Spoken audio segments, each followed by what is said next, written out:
जुलाई जेके 24/7 में आप सबका स्वागत है। आप देख रहे हैं कि इस टाइम लद्दाख का क्या सिनेरियो है, चाहे वो 370 के हटने के बाद, यूटी मिलने के बाद, और वही यूटी जब 70 साल से डिमांड कर रहे थे, वही यूटी मिलने के बाद यहाँ सेफगार्ड की मांग होने लग गई, 6 शेड्यूल की मांग होने लग गई। तो बहुत सारे ऐसे भी लोग हैं जहाँ लोगों को 6 शेड्यूल क्या है, सेफगार्ड क्या है, एग्जैक्ट जो ट्रांसलेशन होता है उनके अभी भी कभी उनको समझ में नहीं आता है, या कभी कमी खलती है कि आखिर लद्दाख को स्टेटहुड चाहिए, 6 शेड्यूल चाहिए, या किस तरह के प्रोटेक्शन जो है वो लद्दाख को, या जिसे हम लैंड की जॉब की हम बात करते हैं, उसको किस तरह से बचाया जाए। तो हम ज्यादा वक्त नहीं लेंगे। आज हमारे साथ बहुत ही खास मेहमान पीस तोपतान जी, एम्बेसडर फॉर्मर। कम है लद्दाख में एक्सपर्ट्स के नाम पे, क्योंकि हम ढूंढते रहते हैं कि एक्सपर्ट्स मिल जाए, इस पे बातचीत करें, क्योंकि हमेशा से लोग जो है वो चीजों को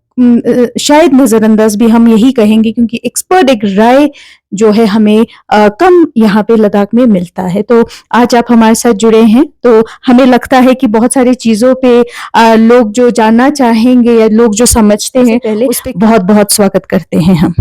धन्यवाद। बहुत अच्छा हुआ आप लोगों से बात हो रहा है। मैं कोई एक्सपर्ट तो नहीं हूँ, लेकिन सारी जिंदगी पढ़ाई लिखाई किया है, वो भी दिल्ली नगरी में बैठ के, और दुनिया में इधर उधर घूमते रहे। मेरा कोई डीप अंडरस्टैंडिंग नहीं है किसी चीज पे। एक जर्नलिस्ट हूँ और मेरी अपनी पर्सपेक्टिव है, और मेरा पर्सपेक्टिव कोई लोकल पर्सपेक्टिव नहीं है।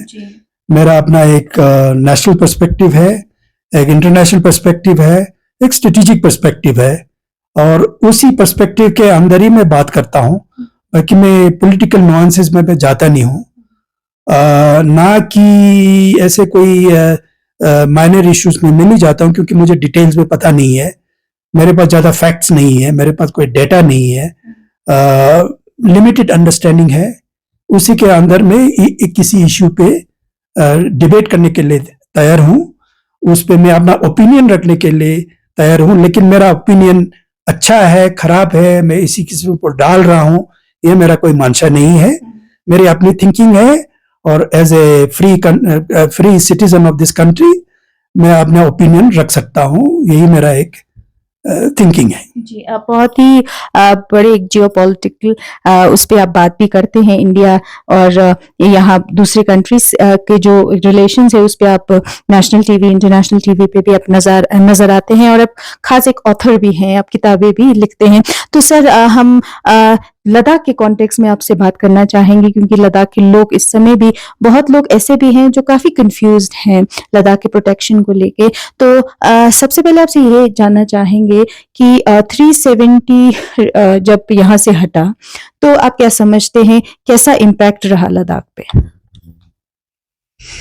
370 तो हमने मंगाया नहीं था उस टाइम पे, ना कश्मीरियों ने भी नहीं मंगा था, क्योंकि उस टाइम हमारा प्राइम मिनिस्टर कश्मीरी थे, तो उन्होंने अपने एरिया को बचाने के लिए इस तरह की मैकेनिज्म उन्होंने ढूंढे थे। हालांकि मैं एक स्टेटमेंट पढ़ रहा था 1988 में, शेख अब्दुल्ला जी जो टॉलेस्ट लीडर थे, उन्होंने भी कहा कि हमें 370 नहीं चाहिए, ना कि महाराजा ने ऐसा कुछ मांगा था। कुछ माइनॉरिटीज ने मांगा था, जैसे ब्राह्मण्स लोग हैं वहां के, कश्मीरी पंडित लोग हैं, वो लोग अपने स्पेशल स्टेटस होता था महाराजा के टाइम पे, वो जमींदार होते थे, फ्यूडल होते थे, उन लोगों के अपने प्रिविलेजेस होते थे, व्हाइट कलर जॉब उन्हीं के पास होता था। जो कश्मीरी आम है वो तो पीजेंट थे, बेचारे लेबरर थे, जो आप पता है वो जो क्या कहते हैं हाउस बोट वाले हैं, या धान की खेती करते हैं, चावल उगाते हैं, उन लोगों को कोई 370 से कोई मसला नहीं था। जो माइनॉरिटी लोग जो है वो स्पेशल स्टेटस मांग रहे थे, जिसकी वजह से वो अपना मेंटेन कर पाए। तो 370 मिला, लेकिन 370 तो आस्ते आस्ते फिर डाइल्यूट होते गए। इंदिरा गांधी जी आए, राजीव गांधी जी आए, बहुत सारे, क्योंकि 370 होने से डिसएडवांटेजेस भी बहुत थे, क्योंकि कश्मीर को अलग रखा गया था, है तो इंडिया का था, लेकिन वो अलग रह गए थे। तो कश्मीरी खुद रहे थे, हम तो आए थे, आपने हमको अलग रखा। तो गवर्नमेंट ऑफ इंडिया ने कॉन्स्टिट्यूशनली कहो या अमेंडमेंट के थ्रू कहिए, छोटा छोटा करके उस 370 को डाइल्यूट करते मेन स्ट्रीम कॉन्स्टिट्यूशन के लाके आप भी थे, हम भी थे, हम तो 370 के साथ पैदा हुआ, बड़ा भी हुआ, शायद मरते वक्त तो 370 नहीं देखा, लेकिन वी आर प्रोडक्ट ऑफ 370। तो ये कहने का सच तो नहीं है कि लद्दाखियों से वजह से 370 था, वो एक उस टाइम का एक कंडीशन था, पॉलिटिकल सिचुएशन था, मिले थे। लेकिन 370 कहिए या जो भी कहिए, लद्दाख का इंडिया का हिस्सा होना एक जम्मू कश्मीर की वजह से है। अमृतसर ट्रीटी जो 1847 में महाराजा और रंजीत सिंह के बीच में हुआ था, उसमें लद्दाख के साथ हम जम्मू कश्मीर बने और जम्मू कश्मीर इंडिया का हिस्सा बना 1947 में। तो हम लोग भारत का हिस्सा डायरेक्टली नहीं बने, इनडायरेक्टली बने। उसका भारत का हम लोगों का हिस्सा होना कश्मीरी के साथ इनका एक लिंक था। वो लिंक को 5 अगस्त 2019 में उसको तोड़ा गया, हम कश्मीर से अलग हो गए। तो हमको लद्दाखियों को भारत के साथ नया एक हिस्ट्री बना है।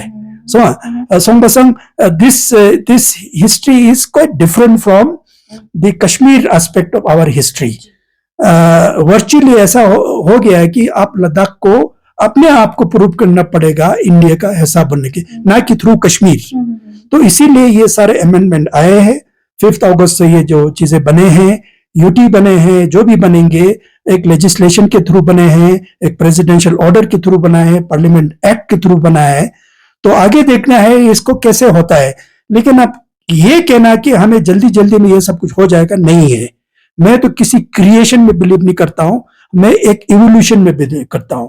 ये आस्ते आस्ते इससे एक छोटे बच्चे की तरह हमें बड़ा बड़ा होता है। इसी तरह हमारा जो स्टेटस है with in the constitution of India, हम आगे किस तरह आगे बढ़ता है उसके लिए एक चैलेंज है, स्ट्रगल है। हर रोज एक स्ट्रगल होगा, हर रोज एक चैलेंज होगा, हर रोज एक क्राइसिस होगा, उसको मैनेज करने वाली बात है। लेकिन ऐसा नहीं है कि हम उत्तेजित हो जाए, अब लड़ाई करने लगे, ये करने लगे, वो करने वाला। ऐसा होने से कहीं पहुंचने वाला नहीं है, रातों रात कुछ होगा नहीं। मैं किस्सा देख रहा था हिमाचल प्रदेश को, 1950s में ये ईस्ट पंजाब थे, हिमाचल प्रदेश, हरियाणा, ये सब ये जो भी थे, ईस्ट पंजाब और वेस्ट पंजाब। एक तो उधर चला गया, वेस्ट तो पाकिस्तान में। ईस्ट में जो बने हैं, जो कुछ स्टेट्स बने हैं, तब भी एक एडमिनिस्ट्रेटिव रीजन से हिमाचल प्रदेश यूटी भी बने, वहां से कुछ और बने, स्टेट बनते बनते हुए उनको भी 30 साल लगे हैं। तो उसमें बहुत सारे चेंजेस आए, तो उनको भी पेशेंस था। तो आज एक फुल फ्लेज स्टेट है। और जब मैं 5 अगस्त 2019 में मुझे बुलाया गया था, आपके हिल काउंसिल के चेयरमैन था मिस्टर थुप्तन, ग्याल वंगल, तो कहा कि काले आप अपना एक वो डालिए, प्रपोजल डालिए, क्या करना है हमें आगे जाके, क्या करना है। मैंने हिमाचल प्रदेश के केस को मैंने स्ट्रांगली पढ़ा। मैं क्या नाम है, अंडमान निकोबार को भी पढ़ा। जितने भी ये चीफ सेक्रेटरीज है यूनियन टेरिटरी के, वो सारे मेरे दोस्त हैं, पुराने मेरे बैच हैं या इधर उधर रहेंगे। उनके थ्रू मैंने पढ़ा कि भाई कौन सा मॉडल आपको अच्छा लगता है। सब ने मुझे कहा कि Himachal model is the best model, बाकी इधर उधर आप चीजों में मत जाइए। तो मैंने उसको 5-6 पेज का एक ब्लूप्रिंट दिया था। मुझे पता नहीं है मिस्टर ग्याल वंगल ने पढ़ा भी नहीं पढ़ा। एक मीटिंग हुआ तो उन्होंने ये कहा था कि काले आपने तो बहुत एक लंबा चीज बनाया, हमने तो पढ़े भी नहीं है, ऐसा कुछ ब्रश हट करके उनको फेंक दिया। तो उन्होंने सबने कहा कि हमको तो 6 शेड्यूल चाहिए। तो सब लोगों ने मन बना हुआ था कि ये 6 शेड्यूल चाहिए। डेलीगेशन थे, करगिल आए थे, ले वाले थे, एक्सपर्ट्स थे, फॉर्मर क्या नाम है ब्यूरोक्रेट्स थे। सब लोगों ने एक इमोशनल एक पॉलिटिकल स्टैंड बना चुका था। हमने एक 6 शेड्यूल बना, तो हमारा कोई से था नहीं। तो हमने सोचा कि this is the wisdom of Ladakh, तो डिमांड ऑफ लद्दाख, हम उसको वेलकम करते हैं, हम क्या बोलेंगे। तो तब से चल रहा है, अब तो 6 साल हो गया जी। तो वही मेरा एक थिंकिंग है, लेकिन आई एम ऑप्टिमिस्टिक, कुछ ना कुछ तो होगा जी। तो कल बहुत पहले आपने एक आर्टिकल लिखा था, जहां जब यूटी स्टेटस मिला था तो आपने कहा कि बहुत अचानक से यूटी स्टेटस ग्रांट किया और इसमें कोई पॉलिटिकल पॉलिसीज नहीं बने। तो क्या ये लद्दाख के लिए सही है, एक सवाल आपने करे थे। तो हम ये जानना चाहेंगे काले, क्योंकि पहले यूटी विद लेजिस्लेचर की मांग रही है लद्दाख की, तो यूटी मिलने के बाद अभी लोग ज़रूर खुश हुए। यहाँ हमने देखा कि बाज़ार में जो है वो नाचते गाते भी नज़र आए हैं, क्योंकि डिमांड जो है इतने सालों का वो पूरा भी हो रहा था। तो वही धीरे-धीरे अभी आपको पता है कि सेफगार्ड की जो मांग है, लेह से एपेक्स बॉडी और कारगिल से केडीए, वो दोनों ने वेटरन लीडर्स थे, उन्होंने एक ग्रुप्स बनाए हैं जहाँ पे ये आवाज़ उठाते हैं कि अभी 6 शेड्यूल की मांग कर रहे हैं। तो मैं ये जानना चाहूंगी आपसे, क्या 6 शेड्यूल वाकई में लेह के लिए सही है, लद्दाख के लिए सही है? देखिए, ये इशू जो है पॉलिटिकल इशू नहीं है, ये एक इमोशनल इशू बन चुका है जो मैं देख रहा हूँ लेह में। मेरा व्यक्तिगत ओपिनियन कुछ और भी हो सकता है, लेकिन पब्लिक एक ओपिनियन है, पब्लिक व्यू है, पब्लिक सेंटिमेंट है, उसके विपरीत कुछ बोलना ये ठीक नहीं है। मैं एक फ्री एकेडमिक या कोई पॉलिटिकल साइंटिस्ट की तरह बोल नहीं सकता हूँ। पॉलिटिकल साइंटिस्ट के नजरिए से मैं बहुत कुछ कर सकता हूँ, उसको फाड़ भी सकता हूँ, उसको बना भी सकता हूँ, वो अलग चीज है। लेकिन एक चीज है कि पब्लिक का सेंटिमेंट को रिस्पेक्ट करना पड़ेगा।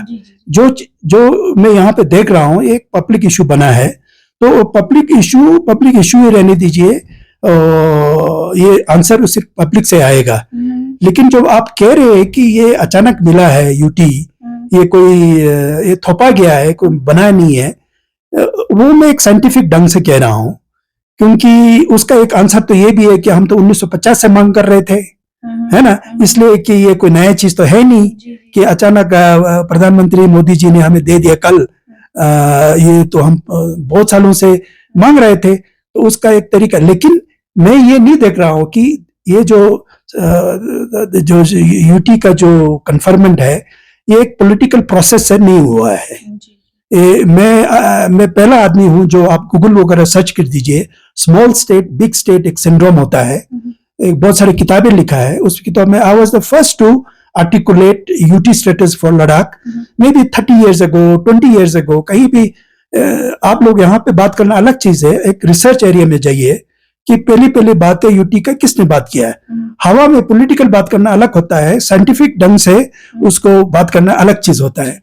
तो जो साइंटिस्ट लोग यूटी के बारे में जो बात किए हैं, जो फैक्ट्स और कंडीशन और सर्कमस्टांसेस, पॉलिटिकल पैरामीटर्स के अंदर यूटी स्ट्रगल हुआ है या मांगा है, नहीं मांगा है, जो भी हो, वो अलग चीज होता है। तो मेरा मानना है कि किसी पॉलिटिकल कंपल्शन से आपको यूटी दिया है, ना कि वो एक पॉलिटिकल रिक्वायरमेंट के थ्रू मिला है। हो सकता है बीजेपी अपना एक पॉइंट स्कोर करना चाहते हैं, हो सकता है हमारा एक हिस्टोरिकल डिमांड रहा है, मैं नहीं कहता हूं उस चीज को, लेकिन मैं एक प्रोसेस की बात कर रहा हूं। उस प्रोसेस में एक शॉर्टकट जैसा हुआ है, जो नतीजा हम देख रहे हैं कि ये एक आधा सा एक ना इधर का ना उधर का एक कोई यूटी मिला है, जिसमें लेजिस्लेशन की आप बात कर रहे हैं। तो लेजिस्लेशन तब मिलता है जबकि पॉलिटिकल प्रोसेस के थ्रू ये आता है।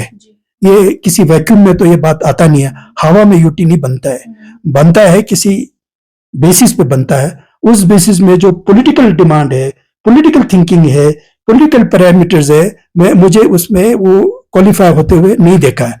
अचानक हम लोग सड़क पे आए, वेलकम किया, डांस भी किया हो सकता है, लेकिन उसकी जो इम्प्लीकेशंस है उसको ठीक ढंग से समझ में नहीं आया, क्योंकि हमारा कोई पॉलिटिकल बैकग्राउंड पीछे है नहीं है, उसका बेसिस नहीं है, बैकग्राउंड नहीं है, तो हम हवा में बात कर रहे हैं। तो कुछ लोग ये बोल रहे हैं, कुछ वो लोग बोल रहे हैं, तो हम तो कुछ इस पे ओपिनियन देंगे नहीं है।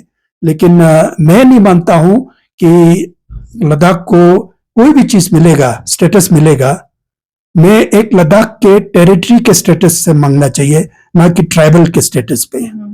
ट्राइबल कल ट्राइबल हम रहेंगे, कल पर ट्राइबल नहीं भी रह सकता है। ट्राइबल सिस्टम कभी ना कभी तो खत्म हो जाएगा।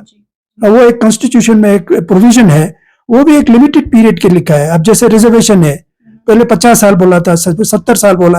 अब वो पॉलिटिकल सिस्टम वो क्या करता है, इंडिया में एक बहुत बड़ा पॉलिटिकल वो होता है, पैटर्न होता है, उस पैटर्न में डिसाइड करता है कि जो रिजर्वेशन सिस्टम है या शेड्यूल ट्राइब है या जो भी है, वो आगे बढ़ेगा या नहीं बढ़ेगा, उसको प्रोलॉन्ग करेंगे या उसको खत्म करेंगे। अभी हम कह रहे थे कि कोई बहुत सारी चीजें इन्होंने कर्व कर दिया, आप एनआरसी, ये सब चीजें कर रहे हैं ना कॉन्स्टिट्यूशन के थ्रू। जो पुरानी चीजें थे उनको खत्म कर रहे हैं। तो हो सकता है कि कल का ट्राइबल सिस्टम भी खत्म कर देगा। मुझे नहीं पता है करेंगे, कब करेंगे, 100 साल लगेंगे, 30 साल लगेंगे। तो हमें उससे भी अच्छा चाहिए, प्रोटेक्शन चाहिए। और मुझे ये मेरा एक थिंकिंग है जो किसी को मैंने शेयर नहीं किया। एक टर्म होता है जो टेरिटोरियल बुद्धिस्ट। जी। बुद्धिस्ट होना अलग चीज है, टेरिटोरियल बुद्धिस्ट होना अलग है। बुद्धिस्ट को ज्योग्राफी से जुड़ा जाता है तो टेरिटोरियल बुद्धिस्ट कहते हैं। और लद्दाख ऐसा एक जगह है भारत के अंदर जो एक टेरिटोरियल बुद्धिस्ट है। बुद्धिस्ट भी है विद टेरिटरी। मैं तो दिल्ली में रहता हूं, मैं भी बुद्धिस्ट हूं, लेकिन दिल्ली वाले बुद्धिस्ट नहीं होते हैं। लद्दाख में आता, मेरा जगह भी बुद्धिस्ट है, मैं भी बुद्धिस्ट हूं। उसके अंतर्गत कॉन्स्टिट्यूशन में अमेंडमेंट लाए, पॉलिटिकल इशू बनाए, उसके अंदर हमारे ये सिस्टम को बचा के रखो। लेकिन ट्राइबल तो एक रिलेटिव चीज है, कंडीशनल चीज है। तो आज होगा कल नहीं होगा, मुझे नहीं पता है। और इंडिया ने आपको शेड्यूल ट्राइब दिया है, ट्राइबल नहीं दिया है। ट्राइबल एरिया किसी और एक्ट में आता है, शेड्यूल ट्राइब किसी और शेड्यूल में आता है।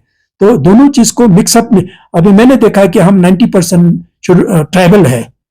टेक्निकली ये करेक्ट नहीं है। लाहौल स्पीति अभी ट्राइब नहीं है। हमारे पहले हमसे पहले उनको शेड्यूल ट्राइब बना दिया, लेकिन उनको ट्राइबल एरिया डिक्लेयर नहीं हुआ है। देश के बहुत सारे एरिया है, आंध्र प्रदेश में है, छत्तीसगढ़ में है, हरियाणा में है, बहुत सारे ट्राइबल लोग हैं, लेकिन और एरिया को ट्राइबल स्टेटस नहीं दिया है, ट्राइबल एरिया स्टेटस नहीं दिया है। तो एक चैलेंज है। हो सकता है पॉलिटिकल जो नेता है, पॉलिटिकल मास्टर्स है, यहाँ पे पंडित लोग हैं, वो पंडित लोग जो भी डिमांड करते हैं को नेशनल कॉन्टेक्स्ट में ही करना चाहिए। हम लोग नेशनल से हट के कुछ नहीं है। पहले नेशनल पॉलिटिक्स को जानो, ये देश कहाँ जा रहा है। कांग्रेस के जमाने में देश कहीं और जा रहा था। आज के समय में देश का पॉलिटिक्स चेंज हो गया है। पिछले 14-15 साल में, 10-11 साल में पॉलिटिकल सिनेरियो चेंज हो गया है। ये लोगों का कोई अलग से थिंकिंग है। देश का एजेंडा अभी जो है इसको यूनिफाई करना है। जितने भी ये छोटे छोटे प्रोविजन दे के रखा है, स्टॉप गैप अरेंजमेंट दिया है, 370 दिए थे, 371 दिया है, किसी को इनर लाइन परमिट दिया है, उधर दिया है, इधर दिया है, कुछ स्पेशल चीजें दिया है। उनको धीरे धीरे करके हटा रहे हैं। उस पैटर्न के अंदर आप कुछ नया चीज मांग रहे हो तो उसमें आप एक सोच समझ के मांगो कि मिलने वाला है ये या नहीं मिलने वाला है। क्योंकि 370 अगर 370 कॉन्स्टिट्यूशन में दिया है तो कॉन्स्टिट्यूशन में 370 हटाने का भी एक प्रोविजन है। 371 के लिए कुछ लिखा है तो 371 को हटाने का भी कोई मेथड होगा कॉन्स्टिट्यूशन में। कॉन्स्टिट्यूशन कोई ऐसा कुछ नहीं है, वो पॉलिटिकल कंडीशन से कॉन्स्टिट्यूशन चेंज होता है। आजकल सेक्युलरिज्म और क्या नाम है, किसी चीज पे बहस हो रहा है कि अम्बेडकर ने सेक्युलरिज्म लिखा नहीं है। तो नए नए मुद्दे आते रहते हैं। तो मेरा मानना है कि लद्दाखियों को एक डेलिबरेट करके, थिंकिंग करके, डीप थिंकिंग करके इस इश्यूज को आगे लग के सोसाइटी को आगे बढ़ना चाहिए। मुझे कोई डाउट नहीं है कि हमारे जो नेतागण है, ये नेतागण अच्छी तरह से सोचते होंगे। इनकी इम्प्लीकेशन, इश्यू को रेज करना अच्छा है, मैं नहीं कहता हूं कि ये बुरा है, लेकिन इसके इम्प्लीकेशंस भी हमें समझने की जरूरत है। हर कदम लेने से पहले 3-4 जगह बार इधर उधर बाएं दाएं हर चीजों को देख के एक इश्यू को खड़ा करना पड़ेगा। ये नहीं कि इमोशनली चार्ज होकर कुछ बोल दें। इसके साइंटिफिक इम्प्लीकेशन होते हैं, इसके ग्राउंड रियलिटीज अलग होते हैं। तो एंड में जो है सोसाइटी, लैंड, पीपुल, उनको अपना चुकाना पड़ता है हिसाब किताब। जी। तो काले आपने देखा है कि एमएचए से रिसेंटली जो एपेक्स और केडीए के बातचीत हुई, मीटिंग में हुई, तो डोमिसाइल जो है आपने देखा ही होगा, तो उस पर काफी लोगों के अलग अलग विचार रहे हैं। जो एमएचए की ओर से एपेक्स और केडीए का ये कहना है ये सिर्फ जॉब रिक्रूटमेंट के लिए है। बाकी ये भी दूसरों का ये भी नोशन है, ये सिर्फ जॉब के लिए नहीं हो सकता क्योंकि दो डोमिसाइल्स नहीं हो सकते एक जगह पे। तो आपका इस पे क्या मानना है काले, आप क्या कहेंगे? इस डोमिसाइल जो नोटिफिकेशन निकला है, जॉब्स, सिर्फ जॉब्स के लिए जैसे कहा जा रहा है, उस पे आपका क्या मानना है? मैं लोकल पर्सपेक्टिव से तो नहीं इसको बोलूंगा कुछ, लेकिन देश के इंटीग्रेशन के लिए गवर्नमेंट ने राइट स्टेप लिया है। गवर्नमेंट तो यही करेगा कि किस तरह लद्दाख को रेस्ट ऑफ इंडिया के साथ इंटीग्रेट करें। चाहे वो डोमिसाइल इश्यू हो, चाहे लैंड इश्यू हो, चाहे जॉब इश्यू हो, वो आस्ते आस्ते देश के लिए फायदा होगा। वो देश की हित में किए होंगे या लद्दाख के अलग से हित में क्या है, वो तो जो लोग फील्ड में हैं, जो इस प्रोफेशन में हैं, वही लोग बताएंगे कि हमारे सोसाइटी पे क्या फर्क पड़ेगा, अच्छा हुआ या खराब हुआ। मैं एज ए इंडियन, ये अगर मैं ज्वाइंट सेक्रेटरी या सेक्रेटरी होम, सुना है कल मेरा दोस्त, ये हमारा होम सेक्रेटरी आए थे, ये जो गोविंद मोहन जी, अगर मैं होम सेक्रेटरी होता मैं भी यही करता कि लद्दाख को डोमिसाइल का एक इश्यू दे दें, सर्विस जॉब का दें, ताकि आस्ते आस्ते लद्दाख को मेन स्ट्रीम के साथ जोड़ा जाए। अब लद्दाखी खुश है या नहीं है, वो अपने पब्लिक को एक्सप्रेस करना है। वो किस तरह से रिएक्ट किए होंगे मैंने देखा नहीं है, क्योंकि मैं लेह में रहता नहीं हूँ। पब्लिक ने किस तरह इसको रिएक्ट किया है, वेलकम किया है, डांस किया है, मुझे नहीं पता है। लेकिन श्योरली ये जो पॉलिटिकल थिंकर्स है लद्दाख का, डूअर्स एंड मेकर्स एंड जो शेकर्स है, ये लोगों को इन चीजों के बारे में अच्छी तरह पता है कि ये सही हुआ या नहीं हुआ। मैं इस पे ज्यादा कमेंट नहीं कर सकता हूं। As an Indian I welcome it, जो भी हुआ है देश के लिए सही हुआ है। तो वही कहले आपसे ये भी जानना चाहेंगे, क्योंकि चाइना का जो स्टैंड ऑफ होता है, और हम ये भी कहते हैं कि लद्दाख जो है कितना स्ट्रैटेजिकली इम्पोर्टेंस रखता है, और आप क्या समझते हैं कि इंडिया के लिए लद्दाख कितना इम्पोर्टेंट है इस टाइम और पहले से भी? मैं एक सलाह देता हूँ, आप लोग एक किताब पढ़ लीजिए, travel in Hindustan by William Moorcroft. William Moorcroft 1820 में लेह में आए थे। वो एक वेटरनरी डॉक्टर था। वो कोई ब्रिटिश ऑफिसर नहीं थे। वो यहाँ पे कोई कमिश्नर बन के नहीं आए थे, या कोई ट्रेड रिप्रेजेंटेटिव बन के नहीं आए थे। वो ईस्ट इंडिया कंपनी उनको लेह में भेजा था, लेह से खोतान भेजने वाला था। वहां पे जो तुर्कमेन हॉर्स होता है, घोड़े के ब्रीड को लाने के लिए कलकत्ता लेने के लिए भेजा था। लेकिन कुछ चीनियों ने नुब्रा से आगे उसको जाने नहीं दिया, तो लेह में वो 2-3 साल बैठे। यहाँ पे लेह में उसने ऐसे ऐसे किताब लिखे लद्दाख के बारे में, तो वो किताब चौंकाने वाली बात थे। जो ग्रेट गेम प्लेयर्स है, जब उस टाइम पे हमारा ग्रेट गेम चल रहा था ब्रिटिश और रशिया के बीच में, तो जो किताब, जो इंफॉर्मेशन विलियम मूरक्राफ्ट ने लद्दाख के बारे में लिखा है, वो किसी लद्दाखियों को पढ़ना चाहिए, हर किसी को पढ़ना चाहिए, जिसमें स्ट्रेटेजिक इंपोर्टेंस जो आप कह रहे हो, भारत के लिए, एशिया के लिए, विश्व के लिए लद्दाख का क्या है, वो उस किताब में डिफाइन किया है। ये एपिसेंटर है। लद्दाख जो है हर सिविलाइजेशन को यहाँ मिलाता है। चीन के civilization, Indian civilization, Islamic civilization, Arab civilization, Persian civilization और रशियन जो है, कहीं ना कहीं ये पामीर लद्दाख एरिया में, काराकोरम में ये मर्ज होता है। ये एक इस तरह एक स्ट्रेटेजिकली डिफाइंड है।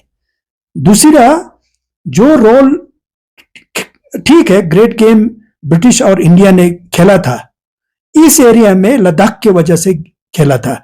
जिस पावर के पास लद्दाख कंट्रोल है, वो ग्रेट गेम खेल सकता था।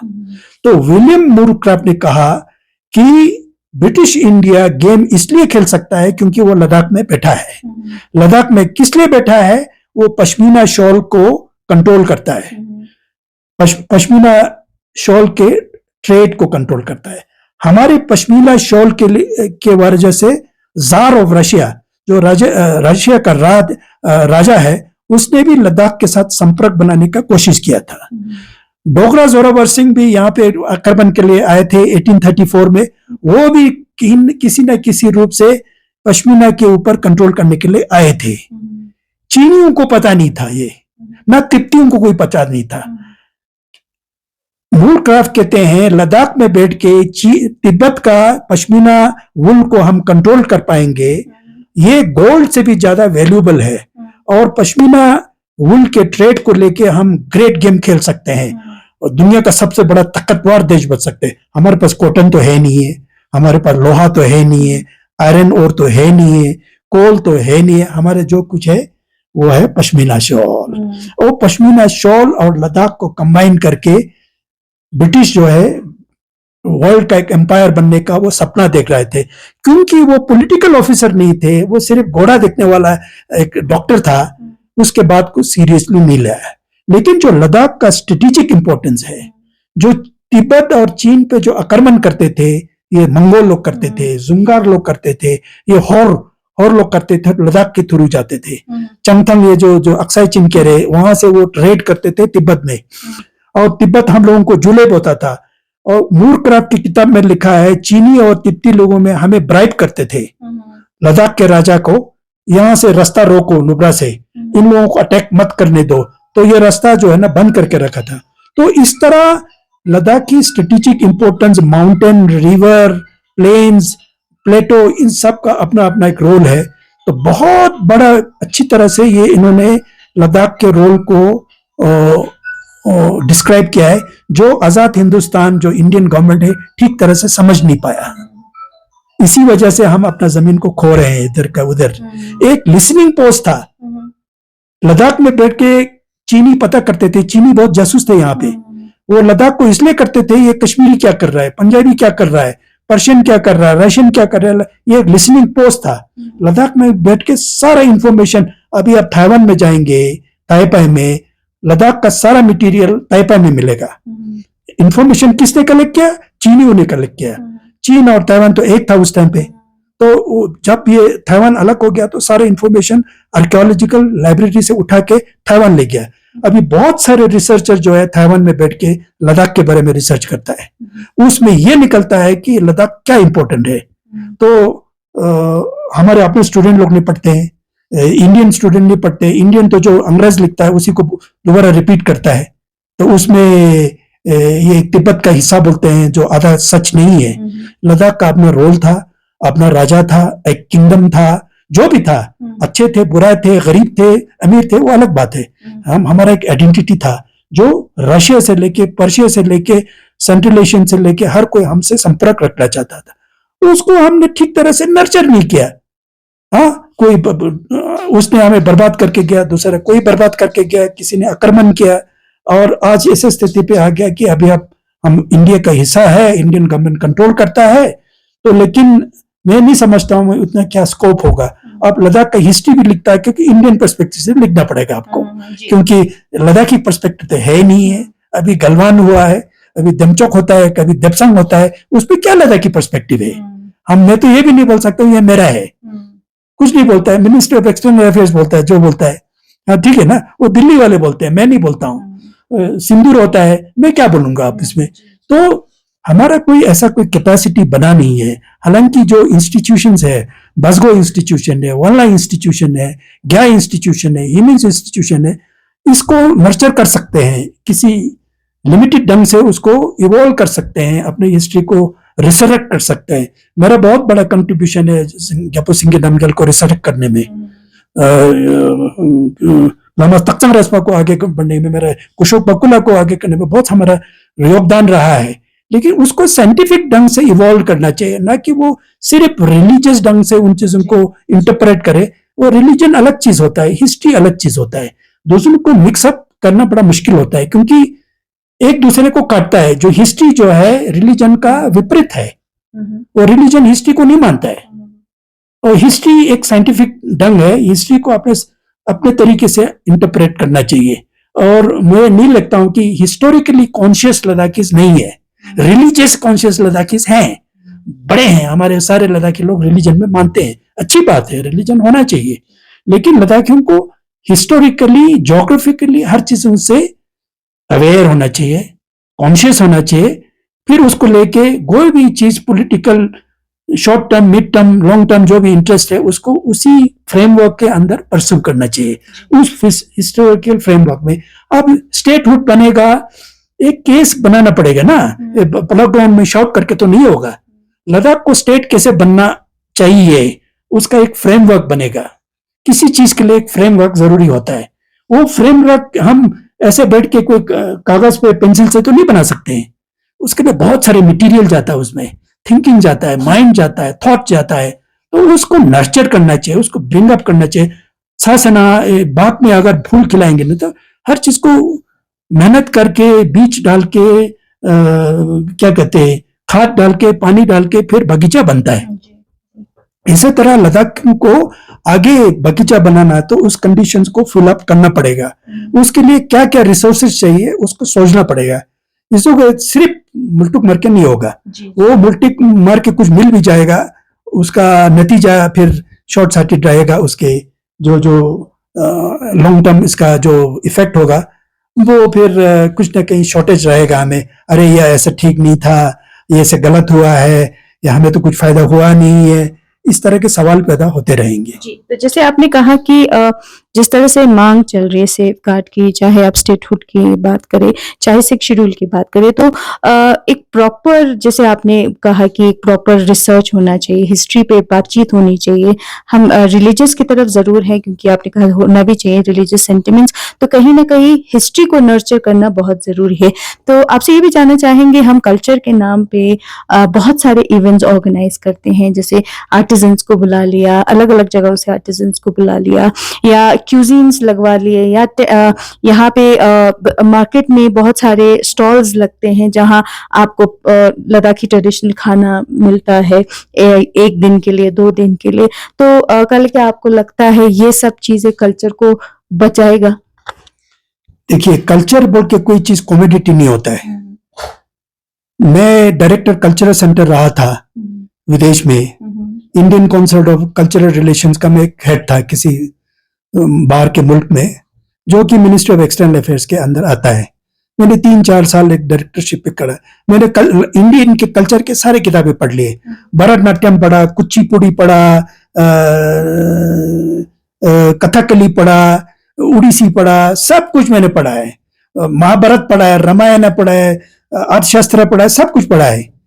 लेकिन जब मैं किसी देश को कल्चरली रिप्रेजेंट करता हूं, उसमें 2 चीज होता है। एक तो मैं भारत की हिस्ट्री, भारत के पॉलिटी, भारत के रियलिटी, इकोनॉमी के साथ मिलकर अपने कल्चर को एक जरिया मन के उसके लिए, इंटरेस्ट के लिए काम करता हूं। एक दूसरा होता है, कल्चर को एक इंटरटेनमेंट सोर्स कहता है। जैसे जिस सेंटर में मैं डायरेक्टर था, वहां पाकिस्तानी बच्चे भी आते थे, बहुत सारे साउथ एशियन बच्चे फिल्म देखने आते थे। तो मैं इतना पैसा खर्चा करके भारत के कल्चर को रिप्रेजेंट करता, तो ये जो पाकिस्तान के लोग हैं, बांग्लादेशी लोग हैं, वो एक इंटरटेनमेंट के लिए हमारे सेंटर में आते थे। इसी तरह बहुत सारे विदेशी लोग हैं, उनको अच्छा लगता था बॉलीवुड, ये वो सब अच्छा लगता था। तो उनको कोई भारत से कोई लेना देना नहीं है, उनको एक इंटरटेनमेंट के लिए भारत का कल्चर अच्छा लगता है। तो 2 अलग अलग नजरिया है। मेरा मानना है, क्योंकि मैं पॉलिटिकल ढंग से देखता हूं कल्चर को, तो मैं कल्चर को न्यूक्लियर वेपन के साथ जोड़ता हूं। मैं investment in coal industry, textile industry के साथ जोड़ता हूं। किसी एरिया में न्यूक्लियर साइंस बड़ा रिच है, वहां मैं कथकली का डांस रखता हूं, वहां लोग कथकली देखने आते हैं। तो जब कथकली देखने आते हैं, साइंटिस्ट लोग हम गेस्ट पे बुलाते हैं, तो उनके साथ हमारा ताल्लुकात बढ़ता है। जरिया है कल्चर, लेकिन वहां पे हमारा विजिटिंग कार्ड एक्सचेंज होता है, दोस्त बनते हैं, फिर हम भारत में लाते हैं, भारत में आके एग्रीमेंट साइन करते हैं, तो बिजनेस करते हैं। तो मैं तो सिर्फ भरतनाट्यम का परफॉर्म करने के लिए जा रहा हूं, मेरे साथ साइंटिस्ट आते हैं, मिलिट्री एक्सपर्ट आते हैं, पॉलिटिकल एक्सपर्ट आते हैं, और डिप्लोमेट्स आते हैं। वो लोग अपना अपना फायदा उठाते हैं, लेकिन उसका जरिया मैंने भरतनाट्यम चुना है। ठीक है। तो इसी तरह लद्दाख में जो कल्चर होगा, ये कोई कल्चर कोई नमूना नहीं है ना, कोई इंटरटेनमेंट नहीं है, कोई वो बजाया, डुमडुम बजाया तो डांस कर दिया। तो मुझे ये लगता है कि कल्चर को हम एक इंटरटेनमेंट, एक किसी नैरो ढंग से उसको इंटरप्रेट कर रहा है। लद्दाख के एडवांसमेंट के बारे में, लद्दाख के इकोनॉमी, लद्दाख के जो भी कुछ आगे बढ़ना है, उसमें कल्चर का क्या रोल है। अगर लद्दाख का इकोनॉमी $6 बिलियन है, कल्चर उसमें कितना कंट्रीब्यूट करता है?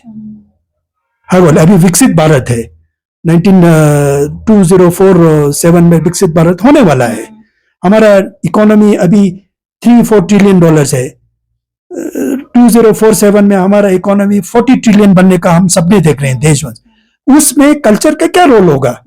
अब हमारे पास लद्दाख के ऊपर कोई आयरन ओर तो है नहीं है, सोना चांदी तो है नहीं है, ऑयल गैस तो है नहीं है, एक कल्चर है। तो उस कल्चर के अंदर हम कितना जीडीपी को आगे बढ़ा सकते हैं, अपने जीडीपी को। तो उसके बारे में उसको इकोनॉमिक, सोशल, एग्रीकल्चर, इंडस्ट्री के साथ कल्चर को जोड़ना पड़ेगा। तभी ये बने। जिसी तरह बुद्धिज्म है, थाईलैंड में आप जाएंगे, बुद्धिज्म कोई टेम्पल में वर्शिप करने वाला चीज नहीं है। बुद्धिज्म इंडस्ट्री के साथ जुड़ा हुआ है। चीन में देखिए, चीन जो रिच हो रहा है वो बुद्धिज्म की वजह से हो रहा है। कहने को कहता है वो कम्युनिस्ट है, लेकिन वो बुद्धिज्म को यूज करता है। बुद्धिज्म इज एन इंस्ट्रूमेंट, एक लक्चा जी बुद्धिज्म एक तरह का हथियार है, उसके थ्रू वो बहुत सारी चीज करते हैं। तो पॉलिटिकल भी होगा, इकोनॉमिक भी होगा, इंडस्ट्रियल होगा, वो बुद्धिज्म को उसमें डालते हैं। तो हमारे में रिलीजन हो, कल्चर को एक छोटा छोटा बना के वो अपने एक सेलों में उसको पेश करते हैं। वो मैं नहीं समझता हूं कि वो चीज है कि इसको एक ढंग से अपने लद्दाख का एक एसेट की तरह इसको सेल करना चाहिए और एक ब्रांड की तरह सेल करना चाहिए। उसके लिए और थिंकिंग चाहिए, मॉडिफिकेशन चाहिए, मॉडर्नाइजेशन चाहिए, ट्रांसफॉर्मेशन चाहिए। ये नहीं कि पुराने कोई चीज को लेके उसी को रिपीट करते रहे, नहीं, उसको आजकल के डेट में क्या कल्चर हमारा सूट का है। ये कहना कि सिर्फ हमारे पास कल्चर है वो भी गलत है। कल्चर सबके पास होता है, पूरे वर्ल्ड में कल्चर है। हमसे ज्यादा हमारे आसपास कश्मीरी सबके पास कल्चर है, लेकिन वो लोग ज्यादा बोलते नहीं है। हम लोग कल्चर के बारे में ज्यादा बोलते हैं क्योंकि हमारे पास और कुछ है नहीं। तो इसको एक क्योंकि हमारे पास साइंस नहीं है, टेक्नोलॉजी नहीं है, कुछ नहीं है, तो कल्चर को लेके ही अभी चलना पड़ेगा। उस समय तक जब तक हमारे पास बाकी चीजें इंस्ट्रूमेंट तैयार ना हो, क्या पता हम भी ड्रोन बनाना शुरू करेंगे, हम कंप्यूटर बनाना शुरू करेंगे। हमारे लड़के एक से एक तेज है। आजकल सुना नीमू में बहुत इनोवेशन की चीजें हो रहे हैं। तो वो उन चीजों को जब तक नहीं है, कल्चर को ही ढंग से करना चाहिए। पंडित नेहरू, इंदिरा गांधी के टाइम पे हमारे थंका वंका संगस स्कुंडा कुत्ते लेके हम विदेश जाके प्रेजेंट करते हैं, क्योंकि हमारे पास कंप्यूटर तो था नहीं, कोई न्यू जगह ये लैपटॉप तो था नहीं कि हम प्रेजेंट करें। आज भी मैं जाता हूँ, कोरिया जाता हूँ या जापान जाता हूँ या जर्मनी जाता हूँ, मैं अपने दोस्तों को क्या गिफ्ट लेके जाता हूँ? हैंडीक्राफ्ट लेके जाता हूँ, क्योंकि इलेक्ट्रॉनिक चीजें मेरे पास है नहीं है। तो जो भी हो, मैं बरक खंबा रोड जो कर्नाटक का संगम है, जहाँ पे इंपोरियम्स है दिल्ली में, उस इंपोरियम में जाके कोई सैंडलवुड का बुद्धा ले लेता हूँ, कोई चीज का कुछ लेता हूँ, कोई वॉल पेंटिंग ले लेता हूँ। तो इन चीजों को लेके लद्दाख में इस तरह का आर्टिस्टिक कल्चरल कुछ एसेट्स हैं, तो उसको इकोनॉमिक चीजों में ट्रांसफॉर्म करना पड़ेगा, ट्रांसलेट करना पड़ेगा, जिसकी वजह से हमारा एम्प्लॉयमेंट बढ़े। जैसे मैं देख रहा हूँ यहाँ पे ओरल हिस्ट्री बहुत है, रूम्स जो कहते हैं गैलम केसर है। गैलम केसर ये कोई रूम्स अकेला नहीं है, ये सोर्स ऑफ इकोनॉमी है। गैलम केसर से लोगों को एम्प्लॉयमेंट मिल सकता है। मैं दुनिया भर में घुमा हूं, उस दुनिया भर में जो एपिक स्टोरी जो जिनको आता है, वो अपना एक प्रोफेशन होता है, जो होटलों में जाके कमाई करता है, म्यूजियम में जाता है, एग्जीबिशन में जाते हैं, वो अपना प्रोफेशनली उसको अपने आप को प्रोफेशन बनाते। हमारे सुना है कि हर जगह पे ये चीजें हैं, लेकिन उसको हार्नेस नहीं किया है, उसको इकोनॉमिक फॉर्म में उसको ट्रांसलेट नहीं किया है। तो उसकी वजह से सारे बिखरे हुए हैं। समय आ गया है कि इन चीजों में इन्वेस्टमेंट करें, एनर्जी डाले, थिंकिंग डाले, खासकर थिंकिंग डालना चाहिए, दिमाग डालना चाहिए। ऐसा नहीं कि हमारे पास दिमाग नहीं है, दिमाग लद्दाख उनके पास बहुत है, लेकिन राइट डायरेक्शन में दिमाग नहीं डालते हैं। तो अपनी जिंदगी को सुधारने के लिए लद्दाखी को इकोनॉमी एक मतलब हमें ठीक है, हमारे $6,000 6,000 रुपीज करोड़ रुपीज भारत से आता होगा, सेंट्रल गवर्नमेंट से आते होंगे। हमारा क्या प्रोडक्शन है उसके बारे में सोचना है। अगर हमारे पास 6,000 टन गेहूं पैदा करते हो, तो मुझे ये देखना है कि अगले 10 साल में मैं इसको 12,000 टन गेहूं क्यों पैदा नहीं कर रहा हूं, उसके लिए मुझे क्या करना पड़ेगा। ये फिगर होना चाहिए, हमारा जीडीपी होना चाहिए, हमारे पास ग्रोथ रेट होना चाहिए। ये अभी समय आ गया है, क्योंकि सिस्टम बना है, उसमें सिर्फ हमें अटेंशन देने की जरूरत है। जी, तो वही काला आपसे ये भी पूछना चाहेंगे, क्योंकि जिस लद्दाख के बारे में अभी बात चलती है, तो उसमें कहा जाता है कि बहुत सारे प्रैक्टिसेस का, बहुत सारे कल्चर का इन्फ्लुएंस आ रहा है। तो कहीं ना कहीं ये भी मानना है लोगों का जो एक्चुअल आइडेंटिटी है लद्दाख के या लद्दाख के कल्चर के या लद्दाख की हिस्ट्री के हैं, वो कहीं ना कहीं कमजोर होता नजर आ रहा है, क्योंकि हम अडेप्शन जो है किसी और कल्चर के कर रहे हैं, किसी और आइडेंटिटी के कर रहे हैं। तो उस पर आपका क्या कहना है? वो कल्चर अकेले नहीं है, this is identity problem. Culture is a part of identity. आपके आइडेंटिटी को कल्चर के थ्रू से भी देखा जा सकता है। ये सच है कि हमारा अपना आइडेंटिटी था, ये मैं नहीं कह रहा हूं है, हमारा आइडेंटिटी था, हमारा कल्चर भी था, हमारा सब कुछ था। गाने थे, हमारे डांस थे, हमारे पोएट्री थे, हमारे लिटरेचर थे, हमारे बहुत सारे चीज थे। और हमारे लद्दाख में कल्चरल सेंटर्स थे। मैं आपको बताया ग्यामीरू है, वल्ला है, तिमुसगांग है, बसगो है, ले है। ये क्या कोई हमारा कोई ट्रेड सेंटर तो था नहीं। ले में कुछ ट्रेड होता था। 10% ऑफ पॉपुलेशन जो आप उसका क्या कहते हैं, डेंजर इन कश्मीर एक किताब देखोगे उसका, जोसेफ कॉर्बेल का, वो बहुत पॉपुलर किताब है। वो ये 1948-49 में लिखा है। जोसेफ कॉर्बेल यूनाइटेड नेशन का ऑफिसर था जम्मू कश्मीर में जब इंडिया पाकिस्तान का लड़ाई हो रहा था। वो मैडिलाइन ऑलराइट जो यूनाइटेड स्टेट्स का सेक्रेटरी ऑफ द स्टेट का फादर था, है तो चेकोस्लोवाकिया का है, लेकिन वो यूएस सिटीजनशिप था।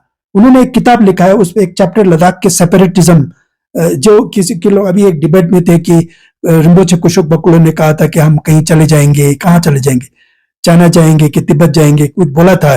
12 फरवरी 1954 में बोला था जेएन के असेंबली में।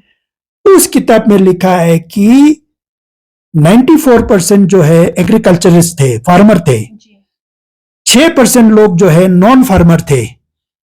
तो उस समय में हम नॉन फार्मर क्या थे, वो अर्गुन पॉपुलेशन को अंग्रेज को ने जो घोड़ा चलाने के लिए ट्रेडर के साथ जाते थे, कहाँ सिंकियांग जाते थे, तिब्बत जाते थे, वो एग्रीकल्चरिस्ट नहीं थे, वो पोनी राइडर्स थे, वो जो घोड़े के साथ चलते थे। तो वो इकोनॉमिक सिस्टम उनका अलग था। बाकी उनके पास लैंड था, इनके पास लैंड नहीं था। वो अंग्रेजों के या जो साहब को नंगापुर डुलकानिक उस तरह का कोई सिस्टम था। तो ये हमारे ट्रेडिशन रहा है। तो उस ट्रेडिशन के अंदर जो भी हमारे पास थे, एसेट्स थे, तो उसको एक तो ये भी होता है कि जो हमारा independent economic independency, cultural independency और पॉलिटिकल इंडिपेंडेंसी भी कह सकते हैं कि हमारा नहीं है। We are dependent country. तो अगर आप 1 टन चावल गेहूं पैदा करते हो, टो या नस पैदा करते हो किसी गांव में, जब गवर्नमेंट का जो चावल जो है 100 रुपए सस्ता मिलता है, तो आप अपने खेत पे क्यों डालेंगे? तो आस्ते आस्ते अपना खेत जोतना शुरू बंद कर देंगे, क्योंकि आपको यहां से सस्ता मिल रहा है। तो जो मैं पॉलिसी मेकर है, मैं तो आपको गवर्नमेंट के ऊपर डिपेंडेंट बनाऊंगा कि ताकि आपको इंडिपेंडेंट क्यों बनाओ, ताकि आपका मैं हाथ पे तोड़ दूंगा मैं।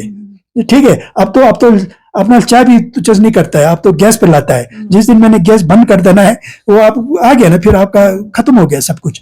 तो ये हर स्टेट का एक गवर्नमेंट का पॉलिसी रहता है, अपने लोगों को सहूलियत दे दो। उसके नतीजे क्या होता है कि जो आपका लोकल चीजें हैं उससे दूर हो जाता है। तो कल्चरली आप कह रहे हो कि हम दूसरों को अडॉप्ट करते हैं, तो वो तो मैं पॉलिटिकली भी देख रहा हूं। एक तरफ से हम लोग कहते हैं कि बहुत लद्दाखी बड़ी बड़ी चीज है, बहुत बड़ा हम देश है, बड़ा बड़ा सोसाइटी है, ये है वो है करते। दूसरी तरफ से लद्दाखी कल्चर के साथ रोज आप कंप्रोमाइज करते हो, कभी उसे से उठाते हो, कभी उसके पीछे जाते हो। मेरे पीछे तो आता नहीं है, दूसरों के पीछे तो जाता है, वो नॉन लद्दाखी होता है। ठीक है, हालांकि मैं लद्दाखी को ज्यादा कंट्रीब्यूशन कर सकता हूं, लेकिन मेरे पीछे तो कोई आएगा नहीं। जो आपको अच्छा लगता है उनके पीछे जाएगा। कोई भी हो, पॉलिटिकली या कोई भी स्पिरिचुअली, कल्चरली, कोई भी हो, वो आप बाहर के फोर्सेस को, बाहर की ताकत को बिलीव करते हो, अंदरूनी ताकत को बिलीव नहीं करते हो। अंदरूनी कल्चर है, स्ट्रांग है, तो बाकी उनके पीछे क्यों बढ़ेगा? अब म्यूजिक करते हो, वो बॉम्बे वाला किया है ना आपने, अपना तो है नहीं है। मैं मंगोलिया, उधर सिंकियांग, हर जगह काम किया हूं। वो अपनी चीज को डेवलप करते हैं, इंपोर्ट नहीं करते हैं, डाइल्यूट नहीं करते हैं। वो अपने आप को वो क्या कहते हैं, मीनिंगलेस नहीं बना देते हैं। तो ये मैं देख रहा हूं कि एक तरफ से एक लद्दाखी को लद्दाखी होने का बड़ा फक्र है, दूसरी तरफ से मैं देख रहा हूं अपना तो कुछ है नहीं है, सब कुछ दूसरे का नकल करते हो, या दूसरों की पूजा करते हो, या दूसरों के पीछे भागते हो। अपना वजूद रखते नहीं हो। तो मुझे नहीं लगता है कि आप ऐसा कुछ कर सकते हैं, लेट हो चुका है। मुझे लेट होते हुए नजर आता है कि जो सोसाइटी का वो जो है मेन कोर वैल्यूज जो है वो अगर है तो वो खत्म हो रहा है, नया चीज तो बन नहीं रहा है, नया जो आ रहा है वो एडल्टेटेड आ रहा है, उससे लद्दाख नहीं बनेगा। उससे कोई खिचड़ी विचड़ी बन सकता है, वो अलग चीज है, लेकिन प्योर लद्दाख की कोर वैल्यूज तो वो नहीं रहेगा, ना कल्चर में नहीं रहेगा, ना सोसाइटी में नहीं रहेगा, आर्ट में नहीं रहेगा, किसी चीज में प्योरिटी नजर नहीं आता है।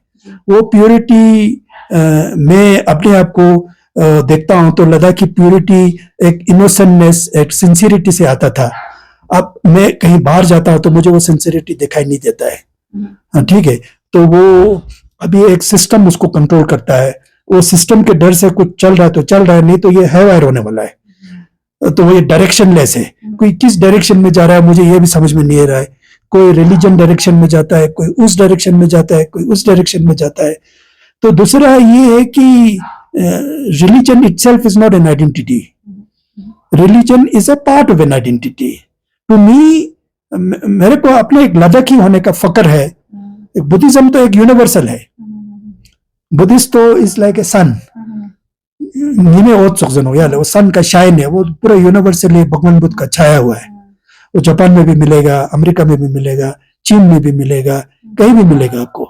लेकिन as a Ladakhi Buddhist you have to define करना पड़ेगा, हम लद्दाखी बुद्धिस्ट कैसे है, हमने बुद्धिज्म के दुनिया में हमने क्या कंट्रीब्यूशन किया है, कहीं हमारा कोई कंट्रीब्यूशन रहा है, नहीं रहा है। तो इस चीजों पे थिंकिंग करना चाहिए। ये नहीं है कि हम लोग बेवकूफ है। मैं भूटान में गया हूं, भूटान कोशिश करता है, वो वज्रयाना वर्ल्ड का है, लेकिन वज्रयाना में वो कंट्रीब्यूट करता है कि हम वज्रयाना का सेंटर है, गुरु पद्मा संभव का देश है। तो वज्रयाना के साइंस के अंदर वो क्या कंट्रीब्यूट करता है, वहां बहुत सारे इंस्टीट्यूशन है, वो बुद्धिस्ट काउंसिल है, वो है वायर नहीं है, वो हंकी डोरी नहीं है, वो स्पेशलाइज्ड है, रेगुलेटेड है, एक डायरेक्शन में सोचता है, और उसमें एक स्टेट का कंट्रोल भी है। अब मैं ये देखता हूँ बुद्धिज्म यहाँ पे स्टेट का कंट्रोल तो है नहीं है, जो मर्जी करता है, कोई भी बुद्धिस्ट बनता है, कहीं से भी आता है, इधर से भी आता है, उधर से भी, कोई कंट्रोल तो है नहीं। तो उससे क्या होता है कि हम अपने आप को एक जोक बन जाते हैं। तो मुझे नहीं लगता है ये तो कहते हैं कि मंथन है, ये तो डेमोक्रेसी है, सब कुछ चलता है, वो एक अलग थिंकिंग है। मतलब रेस्ट ऑफ इंडिया में अगर भारत में जाएंगे तो वो एक गंगा की तरफ बहता है, सब कुछ है वहां पे। अब उसमें समुद्र मंथन जानो याले तारा शोकन जानो, तारा शोकन शोकन ना तेना ना मार भी है जरानो, तारा शोक ना तेना जो हिंदुस्तान तारा शोक से नो तेना ने चितों शिक अमृत भी है जरानो, समुद्र मंथन है ना अमृत भी है जरानो। चलो ये संस्पो जरा मनो समुद्र ले चिजानो गैमचो ना शोकन दुंग ना तेना ना अमृत भी है जरानो। तो लद्दाख सोक्सी जगह छूने ना मंगपेक शोक से चीज मानो, छोटा सा जगह है मंगपेक शोक दुंग ना ठस्तोर छचनो खरा जमा खरा या सिंतसंग ते फिया संबातांस्ते कंडीशन जिन यहाँ पो डिसिप्लिन ना यहाँ पो चीज से ना यार लगने जरा मत कर, रिलीजन नहीं करना चाहिए, कल्चर नहीं करना चाहिए, ये नहीं करना चाहिए, एक पैरामीटर्स के अंदर हम लोगों को करना चाहिए। थोड़ा रेगुलेशन चाहिए, ये नहीं कि बताना यू चलते, वो वाला रेगुलेशन नहीं है, एक मेंटल रेगुलेशन चाहिए। ग्याला इन होगा, ग्याला मानो, ये फैनेटिक भी नहीं होना चाहिए, लिबरल थिंकिंग, एक साइंटिफिक थिंकिंग, उसमें रैशनली डिबेट करे, ये सही नहीं जा रहा है तो उस पर डिस्कस हो, ये नहीं कि वो सही कुछ बोल रहा है तो उसको मारूं, ये वो अलग चीज होता है। तो कंडीशन ना मंगपो क्या कहो सोसाइटी ना पुलिसिंग चढ़ो ते कौन लेबा मनो जी। तो वही सर आपसे ये भी पूछेंगे कि कहने को ये भी कहते हैं कि लद्दाख जैसे छोटे पॉपुलेशन में ब्यूरोक्रेसी जो है वो ओवरडोज हो रहा है, क्या आप ये भी मानते हैं कि बहुत सारे यहाँ पे ऐसे इतने पॉपुलेशन के लिए ओवरडोज ऑफ ब्यूरोक्रेसी है, क्या आप इस पे क्या सोचते हैं? दूसरा, लद्दाख का जो इस समय का स्टेटस है, जैसे आपने पिछले दिनों से ये भी सुना होगा कि अनशन में जाना, पदयात्रा लेके जाना, और वही लोगों का जो एक सेंटिमेंट है, और यूथ के लिए जिस हिसाब से जॉब के डिमांड्स रहे हैं, तो वो सब चीजों को अगर हम देखें आपके नजरिए से, आप इन सब चीजों पे 2020 में जब यूटी बना था तो जो आर के माथुर जी आए थे गवर्नर, वो मेरे कुलीग थे। ओकेजनली यहाँ पे चाय पे मिलते थे या उधर कहीं मिलते थे। तो मैंने यही सवाल कहा कि आपने ब्यूरोक्रेटिक स्ट्रक्चर जो यहाँ पे बनाया है, तो उन्होंने सोच समझ के मुझे ये बताया कि देखिए एम्बेसडर साहब, ये तो यूटी तो हमने बनाया है, इससे पहले जम्मू कश्मीर का एक हिस्सा था। मुझे ये लगा कि वो ये कह रहे थे कि जम्मू कश्मीर के सिस्टम में या ब्यूरोक्रेटिक सिस्टम में लद्दाखियों को कुछ सिखाया नहीं है, कुछ सिस्टम बनाया नहीं है। वो श्रीनगर में बैठते थे, यहाँ से एक जूनियर ऑफिसर भेजते थे डीसी बना के या एसपी बना के, उनसे चला लेते थे। ना कानून नहीं सिखाया, ना लॉ नहीं सिखाया, ना अकाउंटेबिलिटी नहीं सिखाता। हालांकि टेंडरिंग भी नहीं होते थे, कोई प्रोजेक्ट होता था तो शेषकान दे देते थे। तो ऑडिटिंग नहीं था, कुछ भी नहीं था। यह एक लूज सिस्टम था जो चलता था। बजट कम थे, अटेंशन ज्यादा था। ना कश्मीरियों ने किसी चीज को परफेक्ट नहीं बनाया, अपना परफेक्ट बनाया नहीं बनाया पता नहीं, लद्दाख में तो बनाया नहीं है। आते थे, समर में टूर मार के चले जाते थे। तो मेरे लिए ये बहुत कठिन की काम है कि मुझे सिस्टम को यहाँ लाना है। 175 इंडियन लॉज को यहाँ इंट्रोड्यूस किया है। जो महाराष्ट्र में लॉ थे, जो भी लॉ है, लैंड लॉ हो, जो भी जैसे भी लॉ होंगे, तो उन लॉज को लद्दाख में फिट करना आसान काम नहीं था। तो मुझे मशीनरीज चाहिए, मुझे इसमें मैकेनिज्म चाहिए, फंक्शनिंग के लिए लोग चाहिए, और यहाँ पे ट्रेन नहीं मिले थे मुझे, इसलिए ब्यूरोक्रेसी को, स्ट्रक्चर को बनाया। दूसरा चीज मेरे समझ में आया, ये गवर्नर ने मुझे नहीं बताया, मैंने गवर्नर को बताया कि ब्यूरोक्रेसी जो यहाँ पे सेटअप किया है, ये 2 लाख लोगों के लिए नहीं बनाया है। UT is not about people, UT is about geography, territory. सवाल है, स्टेट हो तो अलग चीज है। तो यूनियन टेरिटरी में सिर्फ लोग अकेला नहीं आता है। Primary goal of making UT Ladakh is to govern the area of Ladakh, not only the govern the people of Ladakh. जैसे आप दौलतबेग उल्दे जाओगे, देपसंग जाओगे, वहां तो लोग नहीं रहते हैं। आप कह सकते हो कि यूनियन टेरिटरी है या नहीं है, यूनियन टेरिटरी है। मैंने तो ये भी कहा कि आप देपसंग में या गलवान में कहीं भी जाएंगे, इंसान नहीं रहेगा तो जानवर तो होगा, फिर टिक टिक जरा नोचिलो फ्या, मरमेट तो होगा, फ्लोरा एंड फौना तो होगा, सप्तक तो होगा, लिजर्ड तो होगा, शाम तो होगा, क्या तो होगा। उनका आपने डाटा कलेक्ट किया है? आपने डाटा नहीं करेगा तो चाइनीज ने किया होगा। तो टेरिटरी तो लॉस हो रहा है ना, आपने अटेंशन नहीं दिया। तो सिस्टम बनाने का ये है कि टेरिटरी को संभालना है, देखभाल करना है, उसको चीजों के लिए इंटीग्रेट करना है। तो ले में सारा बैठ के नहीं होगा। यूटी स्ट्रक्चर जो है पूरा लद्दाख के लिए बना है, जो कितने हैं 1,80,000 जो भी स्क्वायर किलोमीटर है, उन चीजों को, करगिल भी है, ले भी है, संस्कार है, चौंगथांग है, नुब्रा है, इस सब के जगुन के पत्थर है, मिट्टी है, पीक है, सब कुछ है। इन चीजों के लिए स्ट्रक्चर बनाया है। तो इसका एक ब्यूरोक्रेटिक इन्होंने स्ट्रक्चर बनाया है। आप ये कह देना कि इसको नैरोली इंटरप्रेट कर सकते हैं, क्या हम एक म्यूनिसिपैलिटी टाउन है कि कुछ ब्यूरोक्रेट हमें चला रहा है, ये भी एक थिंकिंग है। लद्दाख एक रीजन है, ये कोई म्यूनिसिपैलिटी टाउन तो नहीं है। आप सिर्फ ब्यूरोक्रेसी से चला रहे हो, यहाँ पे लोग भी रहते हैं। लेकिन एक तरह का एनालिसिस ये भी है कि लद्दाख में जो पॉपुलेशन कम है, उसकी वजह से बहुत सारे डिसएडवांटेज है। जगह बहुत है, पॉपुलेशन कम है। आप जो स्टेट देंगे 3 लाख के लिए कैसे स्टेट देंगे? आपका रिसोर्सेज क्या है? आप किस पैरामीटर में अपने आप को फिट करेंगे? तो हमें अपने डेमोग्राफी को बढ़ाना पड़ेगा। हर चीज से इन चीजों को मैं कह रहा हूं, कल्चर अकेला नहीं है, इसमें डेमोग्राफी है। बहुत सारे अनप्रोडक्टिव सेक्टर है, उन चीजों को प्रोडक्टिव बनाइए। जो अननेसेसरी यहाँ पे ह्यूमन रिसोर्सेज है, उस ह्यूमन रिसोर्स में आप जी जान डाल के एनर्जी डालते हो, उससे स्टेट नहीं बनेगा। स्टेट बनता है किसी पैरामीटर जो ऑब्जेक्टिव रियलिटी से बनता है, हवा में नहीं बनता है। Objective reality, objective condition state बनाने के लिए हम अपने आप को तैयार करना पड़ेगा। किससे हमारा स्टेट बनने का एक क्वालिफिकेशन बने। दो आदमी के लिए तो कोई भी स्टेट नहीं बनाएगा।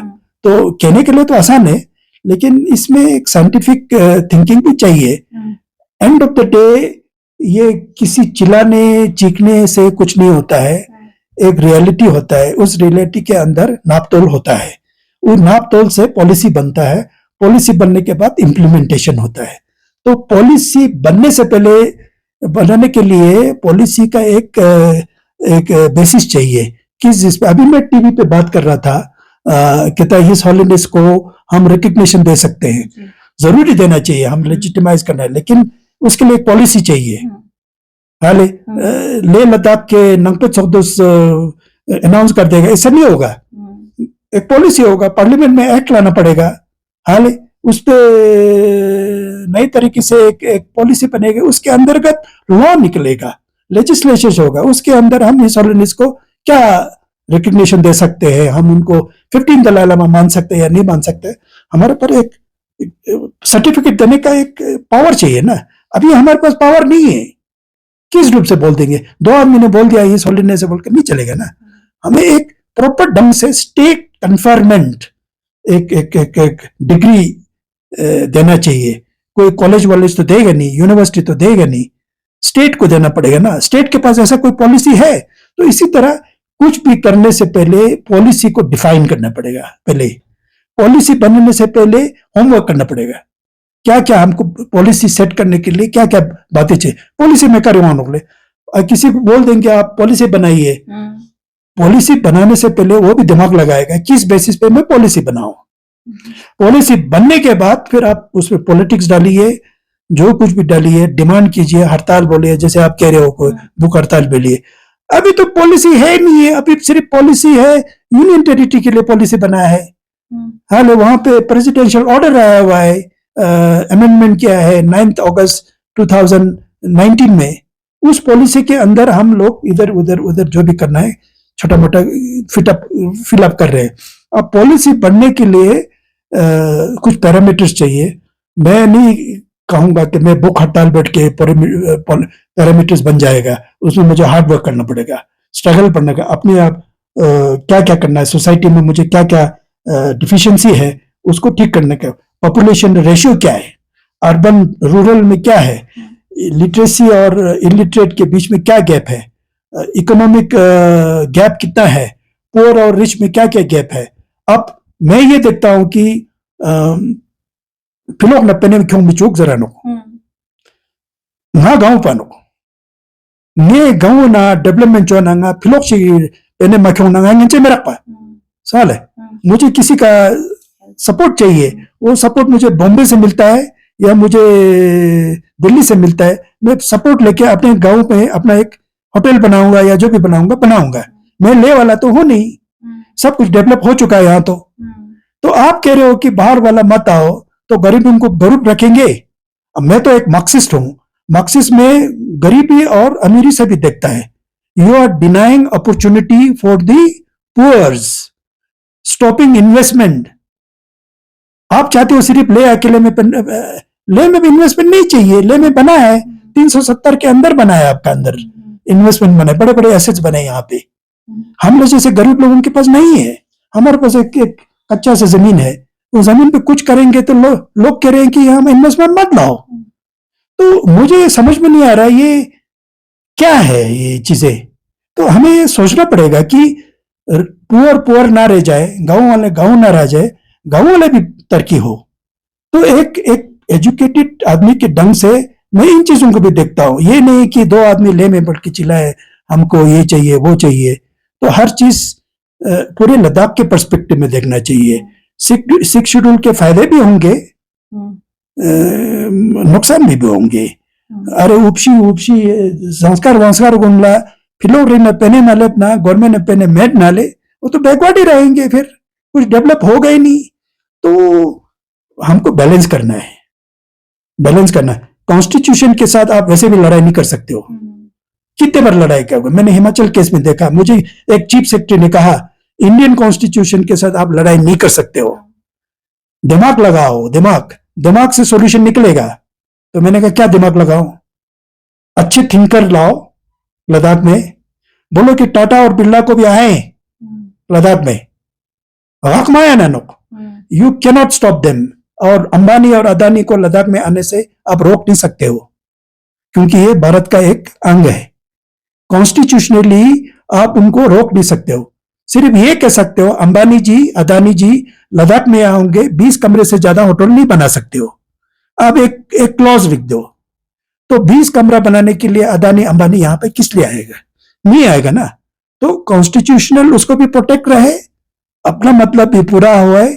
तो दिमाग तंचे से मुंतुंग ताना ये क्यों नांगे बेर चुगन सर कंडो त्यो मंगपोंग याना मानो हा बाइकोट चुन आओ चुन त्यो चुन जना त्यो मंगपोंग यंचिस मानो गया दिरिंग चुन नांगला चुन जजला चुन कुले कुले कुले कुले ngata pada machuga chang chang यंचिस में क्या तो संग दिमाग तोंग खसपर एक बहुत इकबोर कोई लोकल लॉस निकालो, कुछ करो लोकल लेवल पे, जो बाहर के वालों को भी लिमिटेशन रखे, कुछ ऐसे ऐसी चीजें रखो क्योंकि बाहर के आने वालों के लिए ये थोड़ा मुश्किल लगे। हाँ, उसको आप इसके साथ मैनिपुलेट कर सकते हो, लेकिन कह देना कि जैसे मैं दिल्ली है नोले जैसे फिर से था ना दिल्ली वाले, मैं क्या करूंगा फिर वहां पे? ये लद्दाखी को पीटो से नाले। तो लद्दाखियों का आर्ग्यूमेंट भी सही है कि आटा में थोड़ा नमक मिला सकता है, लेकिन नमक में आटा नहीं मिला सकता है। लद्दाख गगर दंपो आटा बुरी नोकते ना नमक चिक लद्दाखी खेन का चांचे से में नाती रा तो यंचेस मानो ngata से घोष, लेकिन ते समा ngata yang चिरिक योत ने संबेना जो भी कुछ आप लोग डिमांड करते हो उसमें डिलिबरेशन सही चाहिए, साइंटिफिक ढंग का थिंकिंग चाहिए, प्योरली पॉलिटिकल थिंकिंग नहीं चाहिए, इमोशनल थिंकिंग नहीं चाहिए, रिलीजियस थिंकिंग नहीं चाहिए। उसमें एक रैशनल साइंटिफिक ढंग से उसको मेजर करके तो एक चुना, फिर आप एक थोड़ा चीज है वेल प्रूफ्ड स्टेप्स ये मानो पा, ये नहीं कि हैपहैज़र्ड मिंडा मिंडा लास्ट चुन उसके लॉपसाइडेड इफेक्ट होंगे, उसके नतीजे ठीक नहीं होंगे। उसको कम करने के लिए मीन दुखते संवादांसते लद्दाख से ना डिबेट जो जैसे कल्चर दुख मेरे को हाँ क्रिटिकल थिंकिंग है नहीं है। जो बोलेंगे आपको वो उसको गली दोगे, ट्रोल करोगे। आजकल के जमाने में ट्रोल है। नजाओ ने मूवमेंट रूल जाना ले 1889 ना संगमन स्तुंत दुलचन किसी किसी का दूसरा क्वालिटी है। रिग्जिन जोरा, रिग्जिन स्पल्बर, अगुल लकरुक सिंह का थुबस्तान मी नमन ना संग होत पिन ना होत पिन, लेकिन ना आना दुख से कुछ तंग करने तो मैं पिन ना जरा रोल जी सेट पिन वो पिन लामा लुबजंग जी थे, बहुत सारे थे, उनके अंदर शेल्टर मिलता था। बहुत सारे किसी का पॉलिटिकल कनेक्शन था, किसी का गाड़ी वाड़ी था, सब मिलके जुल के करते थे। पढ़े लिखे थे, रिटायर्ड थे, सब लोगों को इन्वॉल्व करते थे। ये नहीं कि दुखचांगा बैर चुगंडा तेजते थे, वो से फिर लोग एलर्जी होता है, हट के बैठते हैं।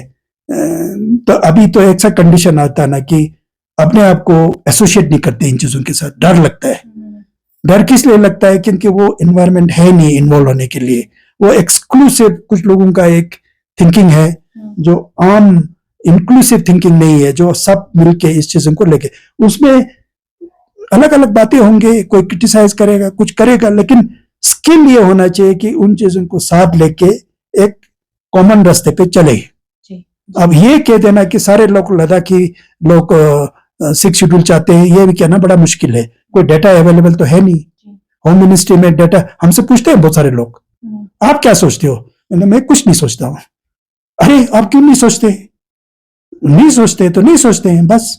तो जो नहीं सोचते उसके बारे में सोचते हैं, ये क्यों नहीं सोचते हैं? तो ये भी सोचिए ना, कुछ बहुत सारे लोग नहीं सोचते हैं तो उसका भी कोई बात होगा। तो बहुत बहुत शुक्रिया, आपने अपने कीमती टाइम से टाइम निकाला हमारे चैनल के लिए। बहुत सारे सवाल और भी रह गए हैं, हम कंटिन्यू करेंगे, फिर से एक बार आपसे मुलाकात करेंगे क्योंकि टाइम का कॉन्स्ट्रेंट भी है। और आपसे दोबारा शुक्रिया करते हैं। तो आप सभी ने सुन लिया है इनका व्यू पॉइंट किस तरह है, चाहे 6 शेड्यूल पे हो, कल्चर पे हो, आइडेंटिटी पे हो। तो हम ने कोशिश किया है कि बहुत सारे राय लेने की, जहाँ से भी राय मिलती है, क्योंकि इससे ये भी हो जाता है कि बहुत लोग जो है अभी इस टाइम जो है काफ़ी कंफ्यूज रहते हैं। तो हमें यही उम्मीद है कि कुछ तो आप के सवालों का जवाब जरूर मिला होगा। तो इसी के साथ मैं रिग्जिन वांगमा और टशी यांगजुम JK24/7 के लिए लेह लद्दाख से।